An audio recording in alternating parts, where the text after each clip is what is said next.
전 나중에 하나님이 계신 천국에 가서 하나님께 질문을 한다면 가장 궁금하고 가장 이해가 안 되는 그 개념을 함께 하나님께 묻고 싶습니다. 그게 뭐냐면 저는 시간에 대해서 묻고 싶어요. 시간. 하나님의 시간은 어떤 것입니까? 라고 묻고 싶습니다. 제일 이해가 안 돼요. 특히 성경을 읽으면서도 창세기에 우리는 너무나 믿음이 좋아서 하나님이 천지를 창조하셨다 그러면 하나님이 다 만들었나 보다 라고 생각하는데, 이렇게 들여다보면 하나님이 세상을 어떻게 창조했는지 우리가 가지고 있는 과학의 지식으로는 이게 이해가 안 되는 것들이 너무 많이 있거든요.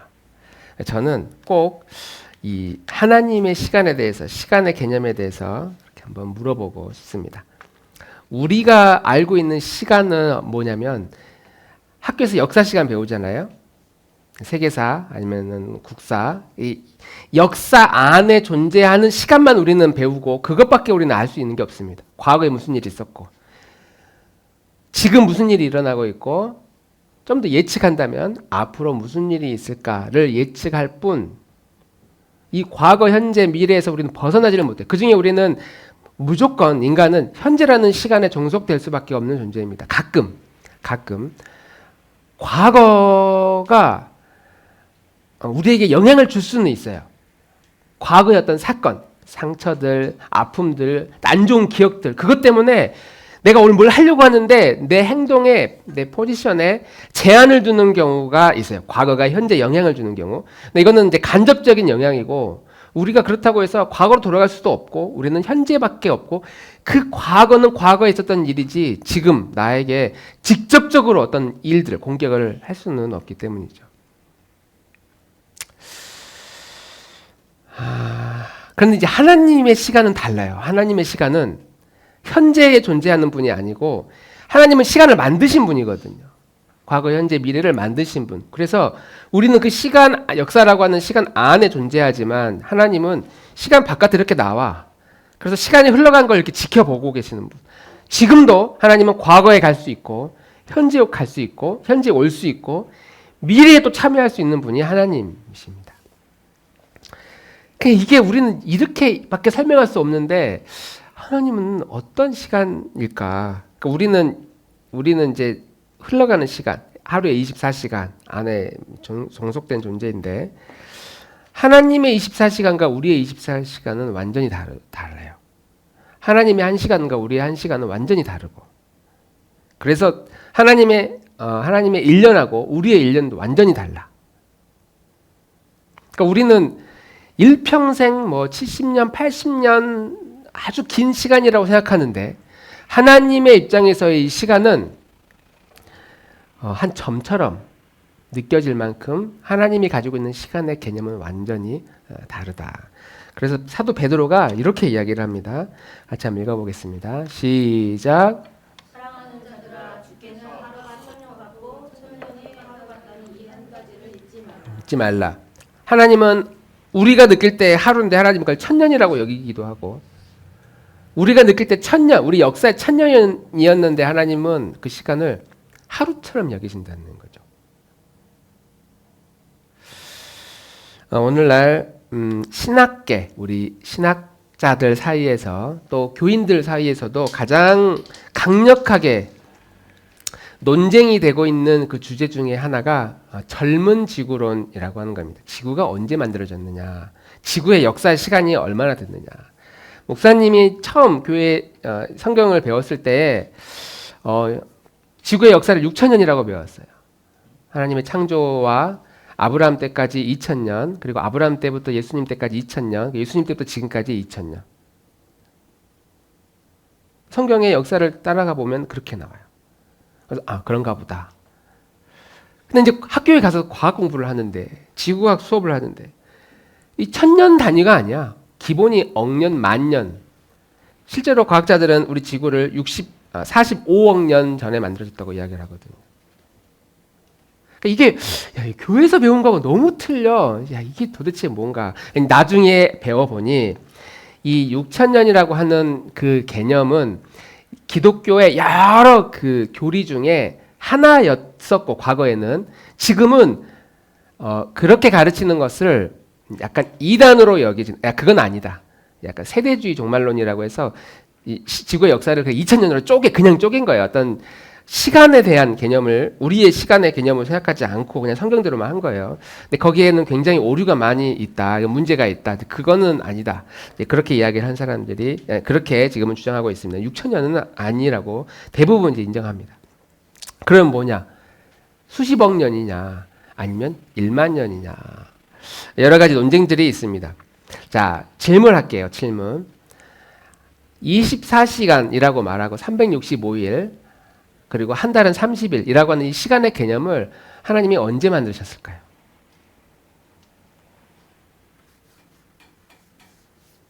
집에 계신 분도 한번 생각해 보십시오. 언제 만들었을까요? 좋아, 좀 더 힌트를 드릴게요. 하나님이 천지를 창조하실 때에 몇째 날 이 개념을 만들었을까요? 자, 이 개념을 만들려면 뭘 만들어야 돼요? 셋째 날? 첫째 날? 첫째 날은 빛과 어둠을 만드시고 시간의 개념을 만들려면 먼저 뭘 만들어요? 우리가 알고 있는 시간의 개념 24시간 365일 만들려면 장우리 셋째 날? 셋째 날 뭘 만들었는데요? 힌트 줬어요? 셋째 날 해와 달과 별, 태양을 만들고 그 태양을 중심으로 한 바퀴를 돌면 그것을 1년이라고 하자. 그리고 그 지구가 제자리에서 한 바퀴를 돌고 제자리로 돌아오는 그 시간을 하루라고 하자. 왜냐하면 아침에 해가 딱 떴는데 그 다음날 해가 딱 뜨는 그 지점이 지구가 한 바퀴 자전하는 시간이니까. 그 사람들이 그렇게 한 바퀴 돌 때 이것을 하루라고 하자. 24시간. 자전과 공전 하면서 우리는 365일 시간과 24시간의 개념이 들어오고 이제 달이 또 지구를 도는 것을 계산하면서 음력을 만들고 바다의 조류와 밀물과 썰물의 개념을 만듭니다. 그래서 14절에 이렇게 나와 있어요. 14절 같이 읽어보겠습니다. 시작. 하나님 이르시되 하늘의 궁창에 광명체들이 있어 낮과 밤을 나누게 하고 그것들로 징조와 계절과 날과 해를 이루게 하라. 또 광명체들이 하늘의 궁창에 있어 땅을 비추라 하시니 그대로 되니라. 이게 3일째 일어나는 일입니다. 광명체, 태양이겠죠.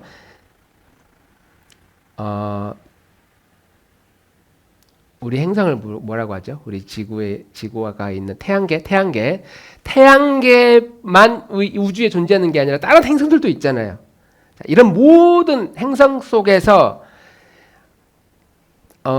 다른 우주에 다른 걸 또 만들었을까? 그건 우리는 몰라요. 성경에 나와 있지 않으니까. 제가 물어보고 싶은 건 그 시간의 개념이에요. 하나님이 그 시간 안에 태양계만 만드셨어요? 다른 데는 혹시 없어요? 막 이렇게 물어보고 싶어요. 이런 시간을. 자, 그런데 이 3일째 되는 날 태양을 만들고 24시간의 개념을 만들었다면 그러면 우리가 알고 있는 첫째 날, 둘째 날이 되었을 때 이 첫째 날과 둘째 날의 개념은 우리 인간의 시간, 365일의 시간이 아니라는 걸 알 수 있죠.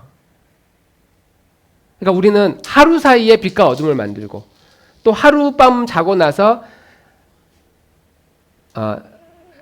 빛과 어둠, 두 번째 하늘을 만들고 땅을 만들고 바다와 육지를 만들고 셋째 날 해와 달과 별을 만드시고 이거를 365일 하룻밤 자고 일어나서 만든 게 아니고 이 시간의 개념 365일의 시간의 개념은 셋째 날부터 만들어졌으니 첫째 날, 둘째 날부터 셋째 날 그 사이의 간격이 어느 정도 시간이 흘렀는지 우리는 알 수 없다.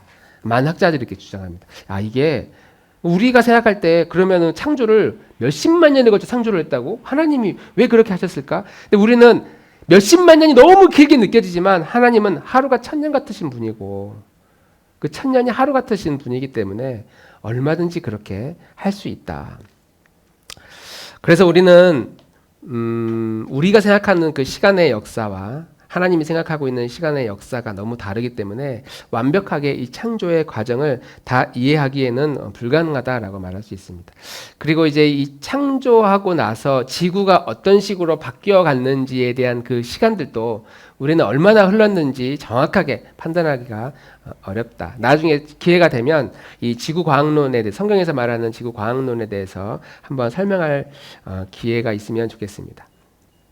두세 가지의 논쟁이 있는데 서로 공격하면서 서로 말이 안 맞다. 한쪽에서는 막 믿음이 너는 없다. 넌 성경을 안 믿고 있다. 한쪽에서 그럼 너는 과학을 부정하고 있다. 이런 식으로 논쟁이 있습니다.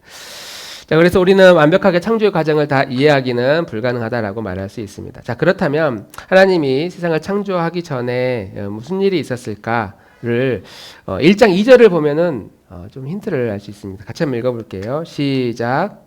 땅이 혼돈하고 공허하며 흑암이 깊음 위에 있고 하나님의 영은 수면 위에 운행하시느니라. 예, 땅이 혼돈하고 공허하고 흑암, 깊음. 이런 표현들이 뭘까요? 여러분 영화를 만든다면 요즘은 인간의 창의력이 상상력이 너무 뛰어나서 이 창세기 1장 2절 이 하나를 이미지로 영상으로 이렇게 디자인하는 그런 그래픽이나 이런 영상들이 너무 그럴듯하게 만들어요. 너무 그럴듯하게. 땅이 혼돈했다. 질서가 없었다 그랬죠. 우주에 질서가 없다. 행성과 행성이 수시로 충돌하고 어떤 행성에 운석들이 끊임없이 떨어지고 화산이 폭발하고 우리 영화에서 보는 듯한 우주가 나오는 영화 대표적으로 뭐죠? 어벤져스에도 우주가 나오죠? 어벤져스에도 거기에서 이렇게 인간이 못 사는 그런 행성들 들어가 보면은 끊임없이 그 행성이 폭발하고 충돌하는 그런 무질서가 이 지구인지 아니면 다른 모든 행성들이 그랬는지 우리는 알 수 없지만 아마 이 지구도 분명히 그러했을 것이다. 그러한 상태에서 일단 하나님이 첫째 날 빛과 어둠을 만드셨다. 그 빛의 광채원이 어딘지는 우리는 몰라요. 일단 하나님이 밝음을 존재하도록 만드셨습니다. 그래서 다 드러나도록 만드셨습니다. 그리고 셋째 날 이렇게 이야기합니다. 9절 말씀 너무 작네요. 시작. 하나님이 이르시되 천하의 물이 한 곳으로 모이고 묻히 드러나라 하시니 그대로 되니라. 아멘.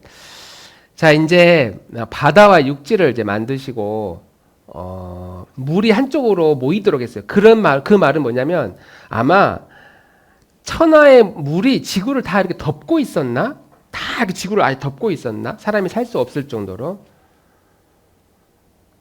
아니면 바다가 너무 많았나? 그래서 그 바다를 한쪽으로 이렇게 모여서 지금의 태평양을 만들고 인도양을 만들고 이런 식으로 만들어요. 그러려면은 뭘 해야 될까요?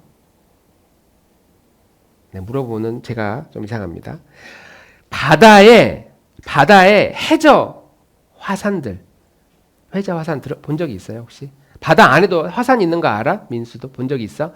거기에도 엄청난 지각 운동이 일어나면서 바다 낮은 지형이 땅이 훅 꺼져요. 바닥으로 훅 꺼지면 이제 위에 있는 물들이 그 솥으로 빠져나가면서 급격히 물들이 흘러가는 과정에서 만들어진 게 뭐 골짜기들, 산과 산이 있고 산의 골짜기들, 그 골짜기로 물이 쫙 흘러가는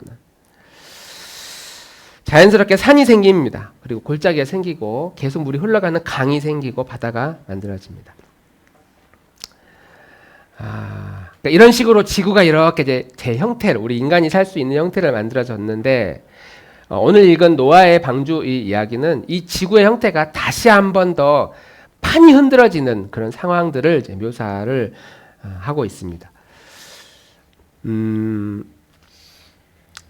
지구의 모든 산이 다시 한번 물에 잠겼다라고 하니까 가장 높은 산도 물이 꽉 차서 지구를 덮어버렸다라고 할 정도니까 성경은 바다의 속에 있는 물들이 다 땅속에 있는 물들이 지하수들이 다 땅 위로 올라왔고 하늘에 있는 물도 다 땅으로 내려왔다 이렇게 설명을 합니다. 여기서 하늘에 있는 물은 궁창이라고 해서 하나님이 하늘을 만드실 때 하늘 위에 궁창을 만들고 물 수증기 층을 만들고 하늘 아래도 물을 만들었다. 하늘 아래는 땅이 되었고 수증기 하늘의 위는 그 수증기층으로 지구가 이렇게 물층으로 뒤덮여져 있었다라고 성경은 묘사합니다. 보온이 되고 있는 거였죠. 지구가 따뜻한 그 물층에 의해서 외부 태양과 같은 강력한 광선으로부터 보호를 받도록 보온층이 형성되어 있었습니다. 그래서 당시에는 지구 전체가 아열대 기후였고 따뜻한 아열대 기후라고 이야기를 하고, 그러다 보니 모든 사람이 살기 좋은 거예요. 북극이든 남극이든 대부분의 온도가 비슷한.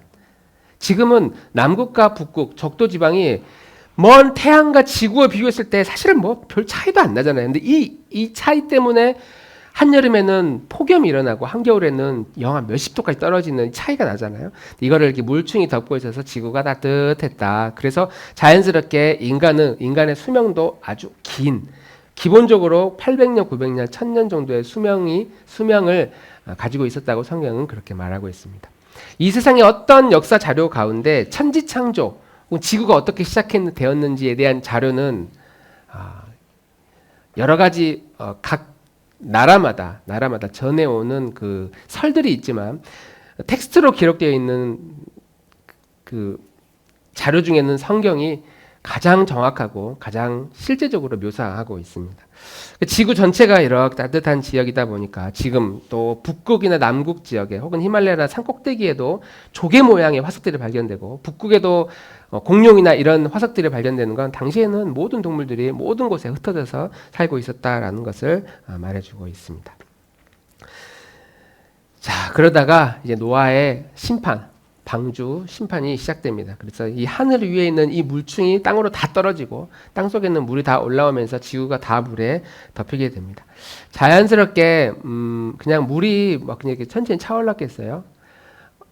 쓰나미 혹시 영상 본 적 있어요? 우리 민수 본 적 있니? 일본 쓰나미 본 적 있어? 영상 되게 무섭지.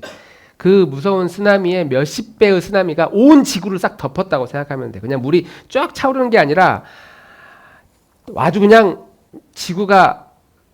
지구의 그 형태가 완전히 바뀔 정도로.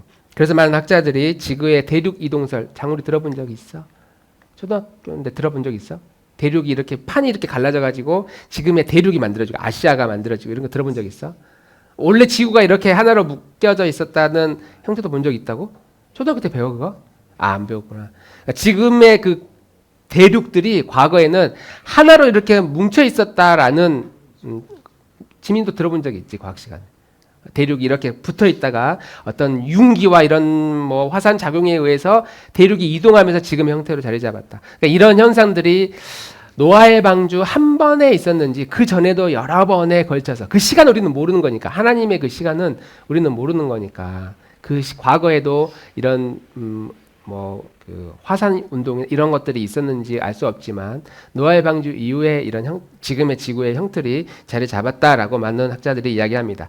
그리고 그때 그런 모든 물들이 이제 땅속으로 다시 들어가고 지하로 다 들어가고 물이 수면이 내려가면서 이게 천천히 내려간 것처럼 보여도 급격히 물이 이동을 하면서 지금 화면에 보는 이게 지금 미국에 있는 그 그랜드 캐년이라고 하는 관광지인데, 저기에는 저는 혁복들이 아마 그때 생겼을 가능성이 매우 높다. 많은 학자들은 또 그렇게 이야기를 합니다. 한 번에 물이 쫙 빠져나가다 보니까 화산이 폭발하고 땅이 빨리 식고, 그리고 모든 그 진흙덩어리가 한꺼번에 이동하면서 이런 협곡들이 만들어졌다. 저는 누가 만들지 않고서는, 또 자연현상으로 동시에 생기지 않고서는 저 층들을 설명할 길이 없다 말할 수 있습니다. 자, 아담과 하와의 범죄로 인해 이 세상이 죄로 인해 타락하게 되고, 그 죄 때문에 죄가 이 세상에 막 들어오면서 시작된 프로젝트가 인간을 어떻게 구원할 것인가에 대한 하나님의 프로젝트, 구원 프로젝트가 그때부터 시작이 됩니다. 근데 이 구원 프로젝트를 구원하려면 바로 자기 아들을 바로 보내가지고 더 이상 인간이 이 세상에 쫙 퍼지기 전에, 더 많은 죄를 짓기 전에 빨리 자기 아들을 보내가지고 그 아들이 십자가에 달려 사람들의 죄를 씻길 수 있도록 그렇게 하면 되는데 하나님은 왜 그렇게 안 하셨을까? 이건 이제 하나님의 시간이기 때문에 그걸 물어보고 싶은 거예요. 왜 하나님, 예수님 빨리 좀 보내시지. 왜 보내지? 그때 빨리 보내지 않으셨어요. 우리는 수천 년의 시간을 걸쳐서 예수님을 기다렸고 유대인들도 그렇게 예수님을 기다렸는데 하나님 왜 이렇게 늦게 아들을 보내셨어요? 라고 질문할 때 하나님이 너에게는 아주 오랜 시간이지만 나에게는 아주 찰나에 불과한 시간이었다. 이렇게 말할 수도 있을 것 같습니다. 자, 이 세상은 하나님의 의도와 다르게 이 세상이 어떻게 되었느냐? 6장 1절 2절 같이 한번 읽겠습니다. 시작. 하나님의 땅에 번성하기 시작할 때 그들에게서 딸들이 나니 하나님의 아들들이 사람의 딸들의 아름다움을 보고 자기들이 좋아하는 모든 여자를 가지고 찬송하고. 자, 여기에서 이제 하나님의 아들들과 사람의 딸들이라는 표현이 나옵니다. 하나님의 아들들은 하나님이 약속하신 하나님의 약속의 후손들이고 구원을 하기로 작정한, 그리고 사람의 딸들이라고 나왔는데 사람의 딸들은 이제 타락한 인간을 상징합니다. 이게 어디서부터 출발했냐면 아담과 하와가 있고 아담과 하와가 아이를 낳죠. 우리 하늘에 아담과 하와가 낳은 아들 이름이 두 명 이름이 뭐죠? 민수는 혹시 아니? 아담과 하와가 아이를 낳았어요. 들어본 적 있을 텐데 그 제사를 드렸는데 이 제사에 누구는 받고 누구는 안 받았어요. 들어본 적이 있죠. 거기서 가인과 아벨 아들을 낳습니다. 그리고 가인과 아벨이 이제 양을 치다가 당시엔 농사가 없었고 양을 치다가 양을 치고 농사를 짓다가 하나님께 제물을 바쳐서 제사를 드렸는데 그 중에 동생 아벨의 제사는 받으시고 가인의 제사, 형의 제사는 받지 않으셔요. 형이 화가 나가지고 아무도 없는데 동생을 쳐 죽입니다. 인류 최초의 살인이 일어나요. 인류 최초의 살인자. 사람을 죽인다는 게 무엇인지도 그런 개념도 없을 때에 이 가인은 동생을 쳐서 돌로 쳐서 죽여버리죠. 그리고 나서 태어난 아들이 셋이라고 하는 아들인데 그때부터 하나님은 이 범죄자, 인간을 죽인 범죄자 가인의 후손들을 사람의 딸이라고 그의 후손들을 부르고 죄인의 후손들이라고 그렇게 표현하고 다시 한번 태어난 약속의 아들 셋, 이 셋의 후손들이 바로 하나님의 아들들이다 이렇게 표현합니다. 그런 약속의 하나님의 아들들은 아마 아담과 하와에 의해서 하나님이 세상을 창조하셨고 우리는 그 하나님이 지으신 인간이라는 이 여호와 신에 대한 존재 그리고 제사를 드리고 우리가 다시 그 에덴 동산 안으로 들어가기를 기다리고 소망하는 그런 신앙, 그런 종교적 신앙에 대해서 자기 아이들에게 계속 가르쳤을 겁니다. 그 중에 셋이라고 하는 아들에게 계속 가르쳤을 것이고 그들은 하나님의 존재에 대해서 계속 엄마, 아빠, 부모로부터 배워왔을 것입니다. 그런데 이런 하나님의 아들들이 약속의 자손들이 사람의 딸들인 가인의 후손들 그들 중에 딸들이 여성들이 예쁘고 아름다운 것을 보고 다 그냥 결혼하고 그들과 함께 살아가는 모습을 성경은 표현하고 있습니다. 자기 다 여자로 아내로 삼아버리는 것이죠. 오늘날로 말하면 하나님을 믿는 기독교인들이 기독교 하나님을 함께 믿는 자와 결혼하고 가정을 꾸리고 삶을 살아가야 되는데 그것과 상관없이 하나님을 안 믿어도 신앙이 없어도 조건이 좋아, 예뻐, 능력이 많아. 저 사람은 나보다 나를 지켜줄 것 같아. 이것만 보고 그 사람과 가정을 꾸리고 결혼해 나가는 모습들이 하나님 보기에 굉장히 불쾌하게 여겼던 것이죠.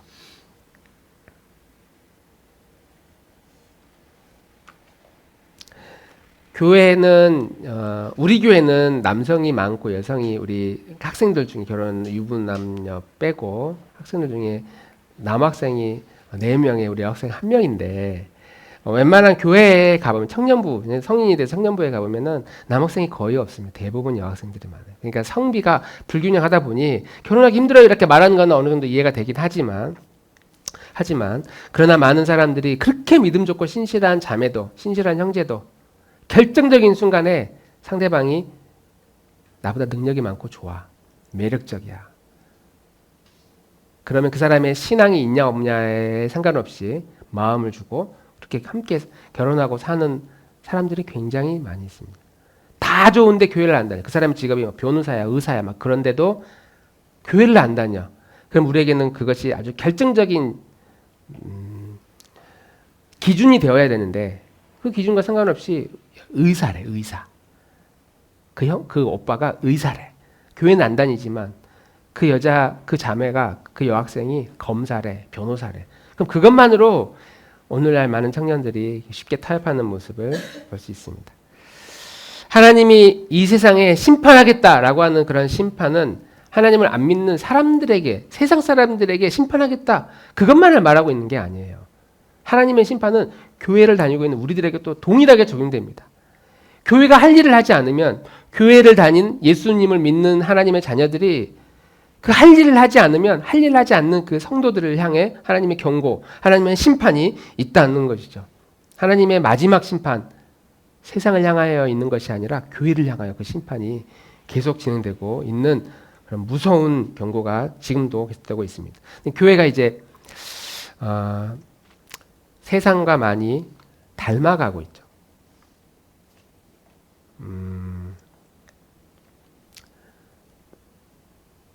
교회에서 상처받고 또 교회를 떠나는 사람들이 되게 많이 있습니다. 교회에 다녀도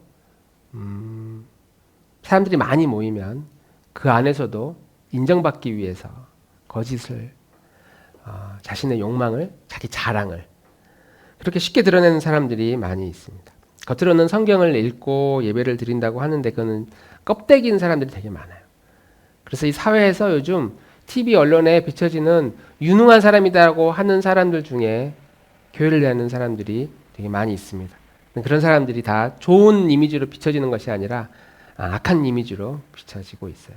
그런 것을 볼 때 교회가 교회 역할을 너무나 못하고 있다. 어디 가서 교회 다닌다고 하는 것이 부끄러워서 말하기도 어려울 정도입니다. 지난주에 저희 이제 직원 식구들과 이제 식사를 하고 있는데, 저희가 이제 이렇게 울진에 가면은 항상 머무는 숙소가 있는데 그 숙소의 사장님을 그렇게 칭찬하는 거예요. 우리가 오면 막 나와서 짐도 다 받아주고, 불편한 거 있으면 계속 이야기를 하라고 하고, 뭐 이렇게 방도 막 쉽게 조정해주기도 하고, 그러면서 아주 오랫동안 그 숙소를 이용했는데 사장님을 그렇게 칭찬하는 거예요. 칭찬하는데 제가 그 이제 결제를 하면서 이렇게 안을 볼 때마다 이분이 교회를 다니는 것 같아. 교회를 다니고 항상 그 성경책이나 기독교 서적을 그 안에서 항상 읽고 있어요. 제가 이걸 보면서 성경책 읽고 있는데 이 사람 교회 다니나 보다. 교회 다니는데 사람들한테 좀 친절하고 좋은 이미지 비쳤으면 좋겠다. 저렇게 해놓고 절대 막 깎아주지도 않고 아주 막 조그만 문제 흠 잡혀도 막 그 손님들을 괴롭히는 그런 사람들도 있거든요. 막 청소도 더럽게 해놓고. 근데 교회를 다니는 그분이 사람들이 막 칭찬하니까 저는 굉장히 옆에서 기분이 너무 좋은 거예요. 다행히 하나님을 믿는 사람이 이렇게 사람들에게 인정받고 칭찬받는 게 참 너무 좋은 일이다. 그런데 교회 안에서 서로 자랑하고 시기하고 권력으로 상대를 찍어 누르고 힘이 있는 사람이 고난을 몰아주고, 그리고 그 힘 있는 사람 뒤에 줄 서고, 세상의 타락보다 더 심각한 그런 교회 타락들이 오늘날 교회 안에 계속되고 있습니다. 이것이 왜 이것이 심각한 문제냐면, 노아의 방주 시대에는 하나님이 물로 심판했지만 앞으로 다가올 심판은 물이 아니라 불로 오는 심판이기 때문입니다. 더 무시무시한 강력한 심판이 이 종말의 시간 안에 우리에게 다가오고 있다. 베드로후서 3장 6절 7절 이렇게 이야기하고 있습니다. 같이 읽겠습니다. 시작. 이로 말미암아 그때의 세상은 물이 넘침으로 멸망하였으되 이제 하늘과 땅은 그 동일한 말씀으로 불사르기 위하여 보존하신 바 되어 경건하지 아니한 사람들의 심판과 멸망의 날까지 간수하신 것이니라. 하나님 이렇게 우리에게 사인을 주셨어요. 야, 너 이제 곧 불의 심판이 있을 것이다. 마지막 날 반드시 이 불의 심판이 있을 것이다. 연습 문제 우리에게 다 주셨어요. 이제 우리 그거 가지고 연습을 하면 되는데 사람들이 공부를 안 해. 불의의 심판이 있을 것이라는 것을 알아도 그 심판이 마치 없는 것처럼 살아가는 시대가 오늘날 우리들이 살고 있는 시대입니다. 마태복음 25장에 유명한 비유, 열처녀 비유가 나오는데, 이 신랑을 기다리는 10명의 자매들이 밤새도록 기다렸는데 신랑이 안 와. 근데 그 중에 5명이 야, 이거 언제 올지 모르니까 이 불이 꺼지면 안 되니까 기름을 좀 준비할까 해서 밖에 나가서 기름을 구해다가 딱 준비를 해요. 그리고 밤새도록 기다리다가 꼬박꼬박 들고 있는데 신랑이 딱 왔어. 자, 이제 잔치를 벌일 겁니다. 들어오세요라고 했는데 등불에 기름이 다 떨어져 버린 5명의 처녀는 그 불이 없다는 이유만으로 들어오지 못한 잔치에 초청받지 못하는, 그래서 문 바깥에서 있게 되고 기름을 미리 준비했던 5명의 이 자매들만 잔치에 참여하게 되는 그런 내용이 이제 마태복음 25장에 나와 있어요. 그러니까 오늘날 마지막 날 종말에 무슨 일이 있을지 하나님 우리에게 말씀하셨는데, 이 불의 심판을 위해서 불을 피할 만큼의 노아가 만들었던 그런 방주들을 오늘 우리가 지금 만들고 있는 겁니다. 120년 동안 산 꼭대기에 배를 지으면서 수많은 사람들이 노아에 대해서 뭐라고 판단했을까요? 저 땡땡한 사람, 저 무식한 사람 하면서 1년도 아니고 10년도 아니고 무려 120년 동안이나, 우리 인간에게 있어서 120년은 굉장히 긴 시간이죠. 하나님은 그 120년을 잠깐 야, 배 좀 만들어 라고 말하는데, 아니 저 산꼭대기 배를 어떻게 만듭니까? 우리는 그렇게 따질 수 있는데 하나님은 가능하다는 거죠. 아주 짧은 시간이니까. 그 짧은 시간, 불가능하다고 하는 그 시간에 순종해서 노아는 산 위에 계속 그 배를 만들었고, 사람이 피할 수 있고 동물이 피할 수 있는 그 배를 만들었고, 오늘날 우리는 불의 심판을 위해서 그 불의 심판을 피할 수 있는 방주를 만들도록 요구받은 사람들이 바로 오늘 이 시간 모인 우리들이다라고 말할 수 있는 것이죠. 보이지도 않는 하나님의 명령에 따라 누군가의 구원을 위해서 배를 지으라는 그 명령 하나 지키기 위해서 목숨을 걸고 산꼭대기에 배를 지었던 것처럼, 우리도 묵묵히 순종함으로 하나님의 말씀에 따라 그 방주를 짓고 있는 사람들, 그것이 오늘날 그리스도인들이다. 노아 시대 때는 피할 수 없는 거대한 홍수의 심판에서 구원받을 수 있는 유일한 길이 노아의 방주 배 안으로 들어가는 것이었다고 한다면, 오늘날 이 불의 심판, 마지막 날에 있을 거대한 불의 심판에서 구원받을 수 있는 유일한 길은, 우리가 그 유일한 길이 무엇이냐라고 말할 때 우리는 그 길을 예수 그리스도라고 우리는 알고 있어요. 예수님을 믿으면 죽지 않고 영생을 얻는다라는 사실을 우리는 잘 알고 있습니다. 그런데 이 노아의 방주의 특징 중에 하나가 개인적인 구원이 아니고 노아 가족 전체가 다 구원을 받습니다. 그리고 노아의 가족들뿐만 아니라 당시에 있었던 모든 동물들이 암수 한 쌍씩 다 그 배 안으로 들어가요. 코끼리부터 시작해가지고, 그때 바퀴벌레가 들어가는지 모르겠는데 모든 동물들이 다 그 방주 안에 들어가요. 그리고 거기서 40일 동안 아무리 큰 배를 지었다 할지라도 그 어마어마한 그 배 안에서 많은 동물과 인간이 같이 어우러져서 40일 동안 살아갑니다. 그리고 오늘날 이 방주가 표시하는 바, 의미하는 바는 하나님을 믿는 예수 그리스도를 믿음으로 구원받은 사람들이 혼자 믿고 구원받는 것이 아니라 함께 모여서 어우러져서 그 구원의 끈이 떨어지지 아니하도록 서로 꽉 붙잡아주는 공동체, 그래서 우리는 교회라고 이야기를 하죠. 우리는 예수 그리스도를 통해서 구원을 받는데, 교회를 표현할 때 그의 몸된 교회 이렇게 표현해요. 한번 따라해 봅시다. 그의 몸된 교회, 예수님의 몸이신 교회. 이렇게 우리가 이렇게 모여서 예배드리는 것은 작은 배이든 큰 배이든 예수님을 나의 주인으로 모시기만 하면, 그렇게 모여있는 모든 사람들을 바로 이 21세기 불의 심판을 위해 준비하고 있는 하나님의 마지막 방주다라고 이렇게 표현하고 있습니다. 자, 그러면 노아가 이 방주를 지을 때에 어떤 부품을 주로 사용했냐면, 제일 핵심적인 그 부품 중에 하나가 나무 배였겠죠. 선박이었겠죠. 나무와 나무 사이에 물이 들어오는데 그 물이 들어오지 않도록 방수제를 발랐어요. 성경은 그걸 역청이라고 그렇게 이야기를 해요. 역청. 이 역청을 이렇게 진흙 같은 역청을 다 이렇게 발랐는데, 히브리어로 카파르라고 해서 덮는다, 뭔가 이렇게 가린다, 이렇게 안 보이도록 가린다, 덮는다, 이런 의미를 가지고 있습니다. 그리고 모든 배 구석구석마다 역청을 싹 발라요. 물이 들어오지 않도록. 우리는 이 역청을 오늘날 하나님의 심판이 우리에게 미치지 아니하도록, 하나님의 심판이 우리에게 미치지 않도록, 나에게 미치지 않도록 우리가 바르는 것. 뭐 비유적으로 이 역청을 예수 그리스도의 피 이렇게 묘사하기도 합니다. 예수님의 보혈을 그분이 피를 흘려 주셔서 그분의 보혈에 의해 우리가 주님께 나아가고 예배드릴 수 있고 구원받을 수 있다.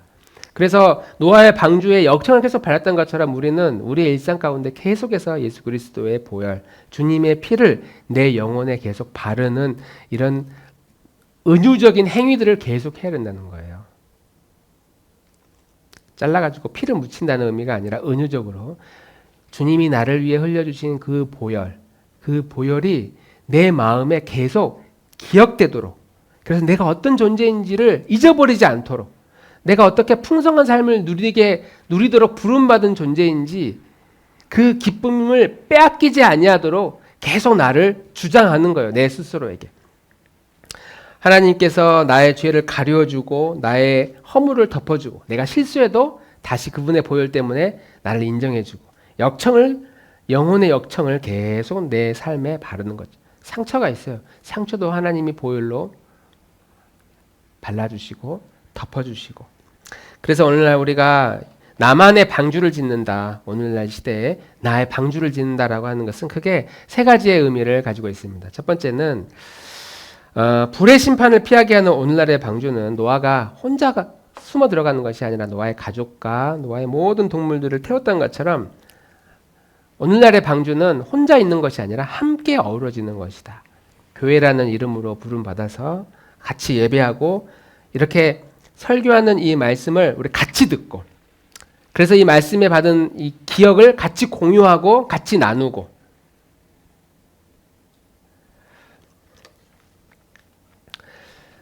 서로가 서로를 돌아보는 그런 공동체여야 한다라고 하는 것이죠. 하나님의 사랑 안에서 우리가 서로 함께 이어져 성령의 몸된 교회로 주의 성전이 되어지고,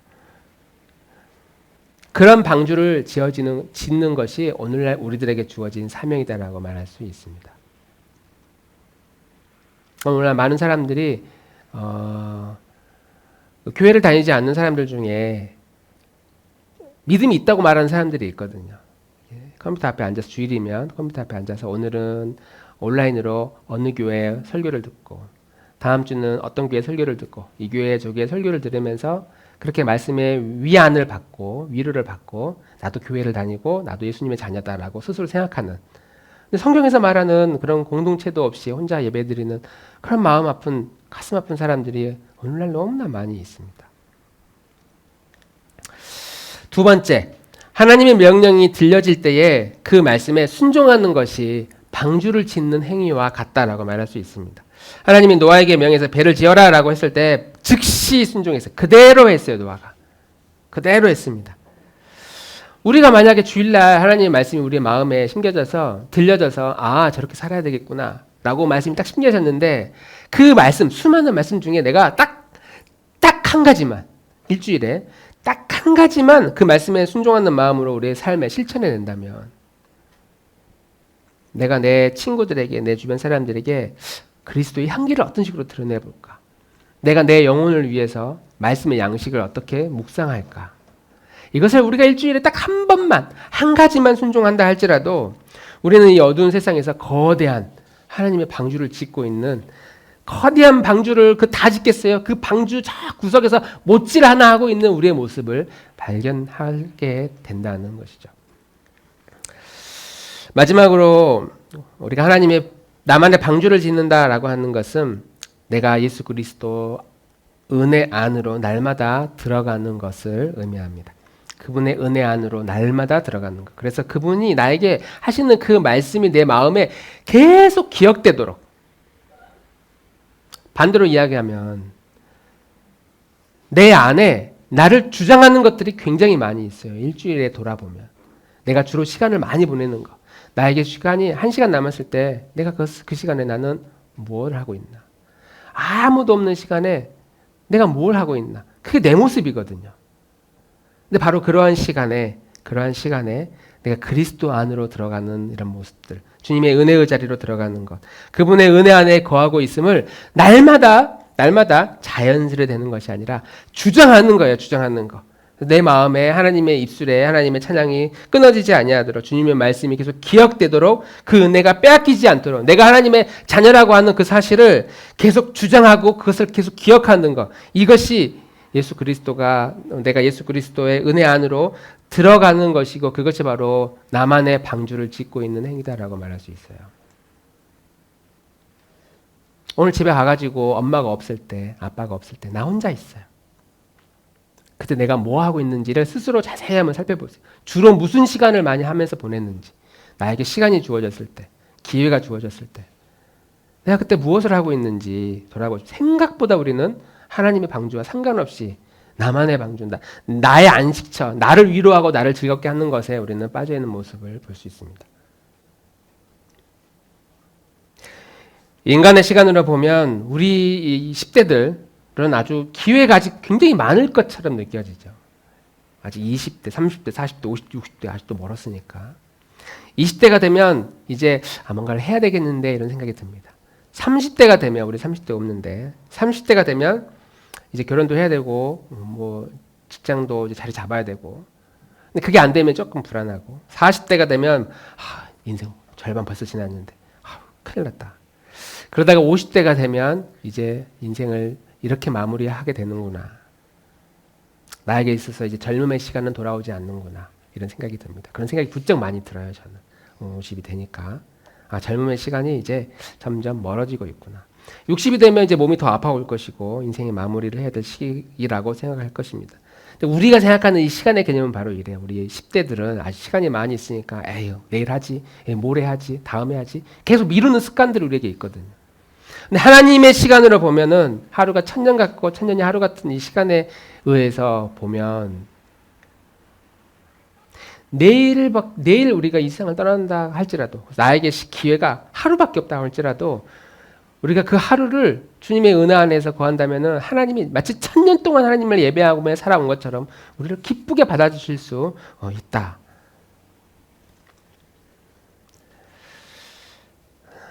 오늘 딱 하루만 우리가 내 영혼의 방주를 부지런히 짓는 심정으로 예수 그리스도의 역청을 내 영혼에 날마다 바르는 삶을 살아간다면, 하루만 그렇게만 살아도 우리는 굉장히 하나님께 칭찬받는 그런 인생이 될 것이라고 믿습니다. 우리의 인생의 방주를 짓는 것은 인간의 시간으로는 너무나 더디고 지루합니다. 교회를 오래 다녀도 별로 별 볼 일 없는 것 같다는 느낌이 들어올 때마다 그럼 교회를 떠나고 싶음, 잠시 그런 마음들이 많이 듭니다. 부디 우리 10대들, 여기 고등학교 1학년 학생들이 고등학교 졸업과 함께 하나님을 떠나는, 하나님을 졸업하는 그런 일들이 없기를 바랍니다. 그런 일들이 꼭 일어나지 않도록, 나에게 그런 일이 얼마든지 일어날 수 있구나라는 생각을 우리가 할 때에, 하나님의 시간으로 보면 이렇게 하나님과 동행하는 우리의 시간들이 얼마나 풍성하고 복된 것인지를 우리가 기억하고, 그 하나님의 약속을 우리가 믿고 그 약속의 여정을 부지런히 생명을 얻을 뿐만 아니라 풍성한 삶을, 행복한 삶을 우리에게 허락해 주셨다. 그 행복한 삶을 우리가 살아가며 이 방주 안에서 누리는 우리 나들목 교우들이 되기를 주님의 이름으로 축복합니다. 우리 함께 찬양하고